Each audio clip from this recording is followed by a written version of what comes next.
আল্লাহ রাব্বুল আলামিন বলেন মিনহা খলাকনাকুম ওয়া ফিহা নুঈদুকুম ওয়া মিনহা নুখরিজুকুম তারাতান উখরা।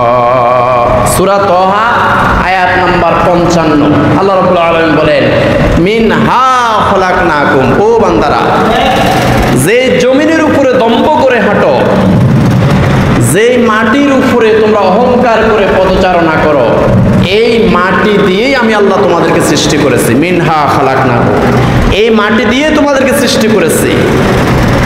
ওয়াফিহা নুঈদুকুম, এই মাটিতে তোমাদেরকে আমি আল্লাহ ফিরিয়ে আনবো, এই মাটির সাথে তোমাদেরকে মিশিয়ে ফেলবো, একদম মাটির সাথে একাকার করে ফেলবো। ওয়াফিহা নুখরিজুকুম, আবার এই মাটি থেকে আমি আল্লাহ সুবহানাহু ওয়া তাআলা তোমাদেরকে আবার বের করে নেব হাসরের ময়দানে। আবার এই মাটি থেকে বের করে তোমাদেরকে হাসরের ময়দানে একত্রিত করব। ওয়া মিনহা নুখরিজুকুম তারাতান উখরা, সেদিন আসতেছে যে হাসরের ময়দানে তোমাদেরকে এই মাটি থেকে বের করে একত্রিত করব। অতএব বান্দারা, কাইফা তাকফুরুনা বিল্লাহ, সে আল্লাহকে কিভাবে তোমরা অস্বীকার করো, সে আল্লাহর সাথে কিভাবে তোমরা নাফরমানি করতে পারো, সে আল্লাহর হুকুমগুলো কিভাবে তোমরা লঙ্ঘন করতে পারো, সে আল্লাহর হুকুম মানো না কেন?